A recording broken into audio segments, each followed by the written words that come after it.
Hello friends, good morning. সবাই কেমন আছো? আশা করি খুব ভালো আছো। আমিও খুব ভালো আছি। চলো একটা নতুন ভিডিও নিয়ে হাজির হলাম। কালকে তোমরা সঙ্গে থাকো অবশ্যই। ভিডিওটা অবশ্যই তোমাদের খুব ভালো লাগবে।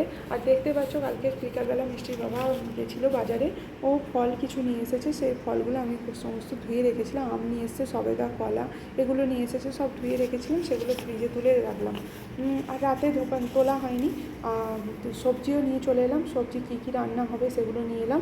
একটা হচ্ছে ফুলকপির তরকারি করব, আর বেগুন ভাজা করব, আর করব আমের চাটনি। ব্যাস এইটুকুই হবে।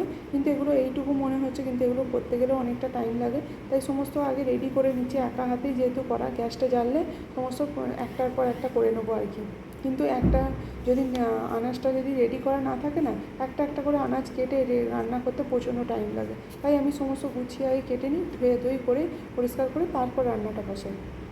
যাই হোক, ইতিমধ্যে বলে দিই যে মিষ্টি ঘুমাচ্ছে এখন, যার জন্য আমি এতটা তাড়াতাড়ি করে কাজ করতে পারছি। কারণ আজ সকালবেলা থেকে কোনো ভিডিও করা হয়নি। আর সমস্ত বাসি কাজ আমার মোটামুটি কমপ্লিট হয়ে গেছে। বাস রান্না করার কাজ, পুজোটা হয়ে গেছে, স্নান হয়ে গেছে, সব কিছু হয়ে গেছে। বাস মিষ্টি উঠলে মিষ্টিকে স্নান করাবো। দেখতে পাচ্ছ কথা বলতে বলতে অনেকটাই কাজ আমার কমপ্লিট হয়ে এসছে। সমস্ত কিছু ধুয়ে ধায়ে পরিষ্কার করে নিলাম। ব্যাস আমার কাজ কমপ্লিট। এবার ব্যাস রান্না করার কাজটা বাকি রয়েছে। চালটাও ধুয়ে নিলাম, চালটা ধুয়ে নিয়ে ভাতটা বসিয়ে দেবো। ভাতটা বসিয়ে দিলে আমার তো তিনটে ওভেন আছে। তিনটেতেই জ্বলতে থাকে, যার জন্যে একটাতে গ্যাসটা ভাতটা বসিয়ে দিলাম।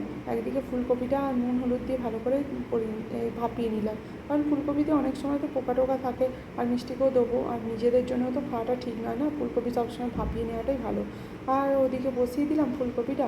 আর এদিকে এলাম আমার মেয়েটাকে খাওয়াতে। আমার সোনাটা তো এদিক ওদিক ঘুরছিল ঘুম থেকে উঠে। ওনাকে খাওয়ানো হয়নি, ওনার মুডও মেজে ওনাকে বসিয়ে খাওয়াতে হবে। খাবার দিলেই যে খেয়ে নেবে সেটা নয়। তাকে গল্প বলে বলে এদিক ওদিক দেখিয়ে দেখিয়ে খাওয়াতে হবে। তারপর আলুটা ভাজতে বসিয়ে দিলাম। আলুটা ভাজার পর আমি ভাবলাম যে ওদিকে যাই, এদিকে মশলাটা বসিয়ে বিছানাটা ওদিকে তুলতে হবে, কারণ বাসি বিছানা পড়ে আছে। মিষ্টি উঠেছে, তারপর আমার আর বাসি বিছানাটা তোলা হয়নি। তাই ভাবলাম যে এদিকে মশলাটা কষতে হোক, ততক্ষণ আমি বিছানাটা তুলে পরিষ্কার করে দিই। কারণ মিষ্টির বাবাও আসবে লাঞ্চে খাওয়ার জন্য। কিন্তু তার মধ্যে তো ঘরটাও তো একটু পরিষ্কার করে রাখতে হবে। এদিকে দেখতে পাচ্ছ ম্যাডাম কী করছে, বিছানাটা গোছাতে আমার অন্তত 1 ঘন্টা টাইম লেগেছে। চাদর পাচ্ছি, চাদরকে তুলে ফেলে দিচ্ছে। এটা দেখছো তোমরা, যত তাড়াতাড়ি হয়ে যাচ্ছে। তোমরা ওকে তো দেখেই বুঝতে পারছো যে ও কী করছে, শুধু বিছানার চাদরটা চেঞ্জ করাতে। দেখো আবার উঠে চলে গেল। যাই হোক, এইভাবেই চলছে। আর এদিকে তরকারিটাও আমার কমপ্লিট হয়ে গেছে। তরকারিটা আমি নামিয়ে নেবো।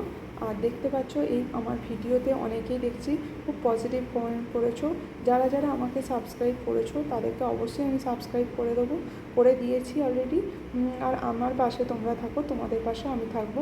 কারণ এইরকমভাবে দুজনের পাশে থাকলে তবেই আমরা আগে বাড়তে পারবো। চলো, বিকালবেলা দেখতে পাচ্ছ মিষ্টিকে নিয়ে বেরিয়ে পড়েছি, একটু দোলনা ঘুরছে, দোলনায় দুলছে। আর ভালো লাগলে অবশ্যই লাইক শেয়ার